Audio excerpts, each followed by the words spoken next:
তিনি অতি সাধারণ মানুষ, আর আমাদের কাছে তার পরিচয় বাউল।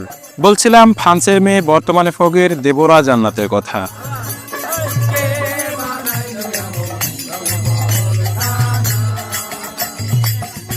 ভারত বাংলার সর্বপ্রান্তে ছড়িয়ে রয়েছে লালন সাজির অসংখ্য ভক্ত অনুসারী। সহজেই পথ বাংলার গণ্ডি পেরিয়ে যেন ছড়িয়ে পড়েছে বিদেশের ভূখণ্ডেও। তাই তো শুধু মা দেবোরা জান্নাতি নয়, সাজির এই ভাব অনুষ্ঠানে দেখা মেলে দেশি বিদেশি হাজারো ভক্ত অনুরাগীদের।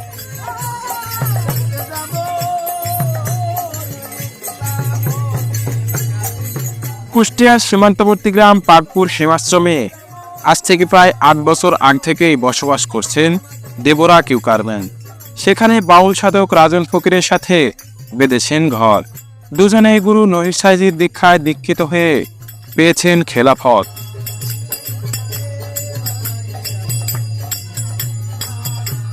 কুষ্টিয়ার এই আশ্রমে সবসময় হাবুডুবু থাকে ভক্তিরসের জোয়ারে। এখানে প্রায় সময় সাধু বাউলদের মিলন মেলার মধ্য দিয়ে অনুষ্ঠিত হয় সাধু সঙ্গ। বন্ধুরা, বিদেশি লালন অনুরাগী ভক্তরা এখানে এসে কিভাবে বাউলদের এই আচার অনুষ্ঠান পালন করে সেটি তুলে ধরব আজকের এই ভিডিওতে।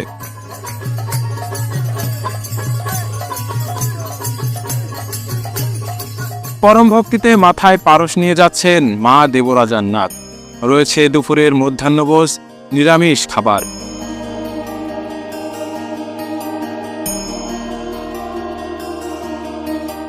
প্রথমে গুরু নহির সাইজি এই সেবা গ্রহণ করার পর সাধু সঙ্গের পবিত্র আসরে দেওয়া হবে দুপুরের খাবার।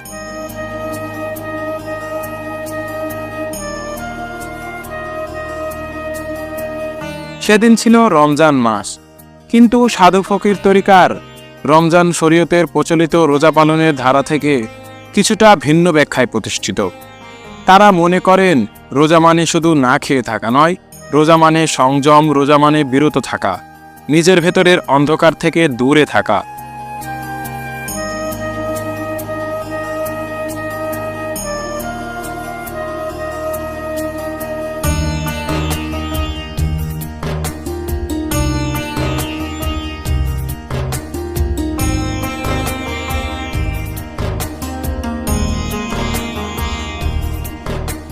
এই তরিকতে বলা হয় মিথ্যা থেকে বিরত থাকাই রোজা, অন্যায় কাজ থেকে সরে থাকাই রোজা, লোভ, হিংসা, পরনিন্দা, কুচিন্তা এসব থেকে আত্মাকে রক্ষা করাই প্রকৃত সংযম।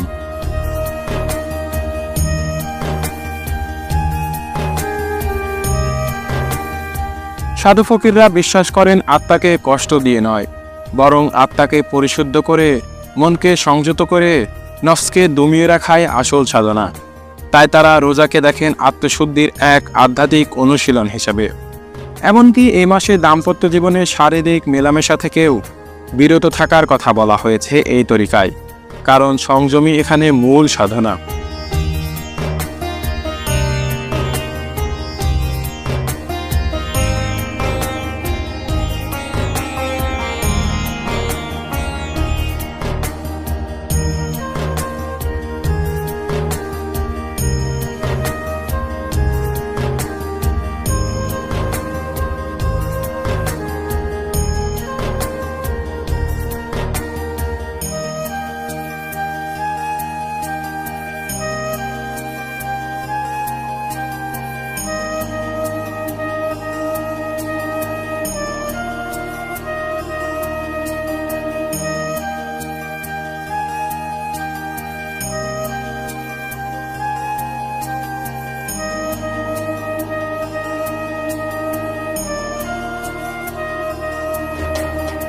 বাউল মতবাদে বিশেষ 5টি ঘর রয়েছে, যাদের স্মরণে 5টি সম্মাননার প্রতীক অর্থাৎ মাটির হাড়িতে সেবা ও কলসে ফুল রাখা হবে সাধুসঙ্গের আসরে।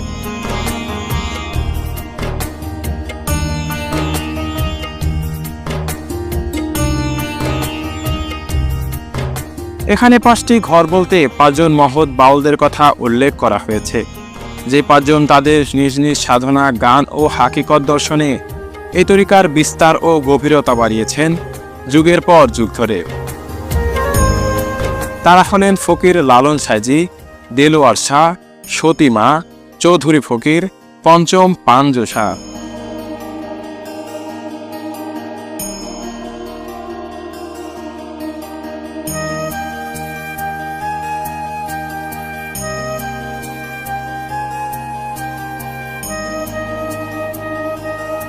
সম্মাননার সাথে যে 5টি হাড়ি রাখা হচ্ছে আসরে, এগুলো তাদেরই ভক্তির প্রকাশ।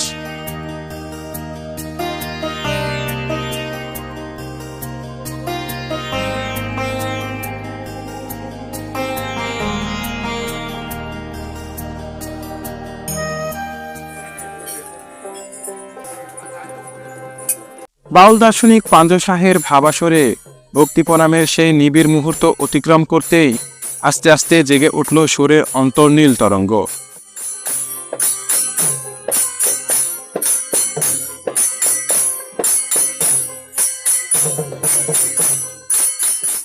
প্রথমে ছিল নীরবতা, তারপর মৃদু ঝংকার, খঞ্জনি, ঢোল, তবলা আর একতারা দুতারার তারে তারে ধ্বনিত হতে লাগলো মারিফতে আরতি।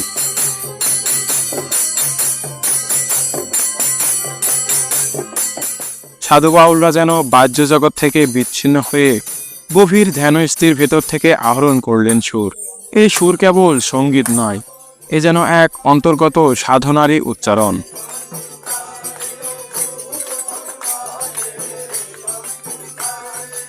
ধীরে ধীরে আসর রূপ নিল অন্য এক আবহে। এই ধ্বনি ছিল না কেবল আবেগের বহিঃপ্রকাশ, এ ছিল আত্মসমর্পণের ঘোষণা। এ যেন মুর্শিদের দরবারে নিজের সত্তাকে বিলীন করে দেওয়ার সম্মিলিত আকুতি।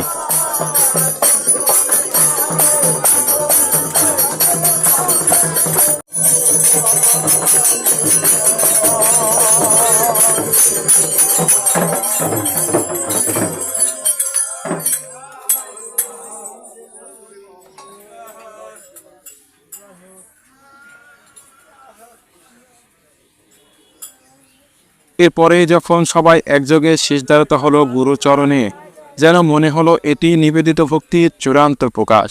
প্রত্যেকে যেন অন্তরের গহীন থেকে মুর্শিদের কৃপাধারায় প্রার্থনা করছে নিঃশব্দে, কিন্তু প্রবল তীব্রতায়।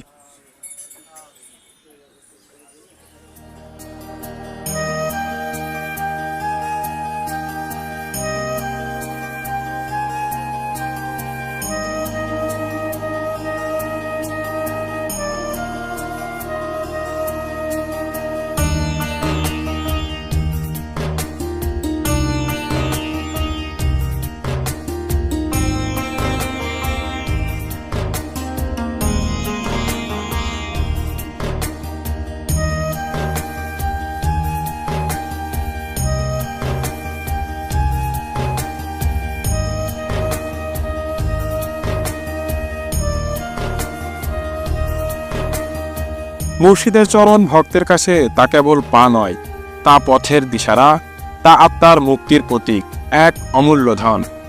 এ কারণে সাইজি তার গানে বলেছেন, যেহি মুর্শিদ সেহি তো রাসূল, ইহাতে নাই কোনো ভুল, খোদাও সে হয়। যদিও একথা লালন কয় না, কোরআনেই কয়।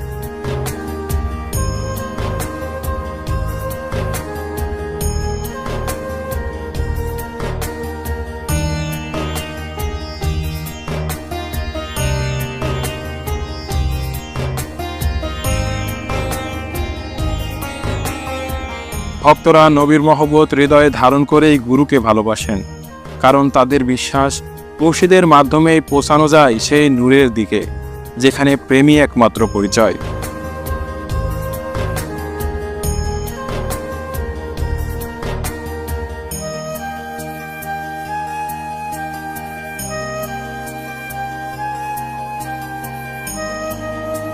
বন্ধুরা, এর পরের পর্বে সাধু ফকির তরিকার খেলাফত পথযাত্রার চোখ বেঁধে ভিক্ষা করার ভিডিও তুলে ধরব এই চ্যানেলে। তাই অনুরোধ করছি ভিডিওতে লাইক ও চ্যানেলটি সাবস্ক্রাইব করার জন্য।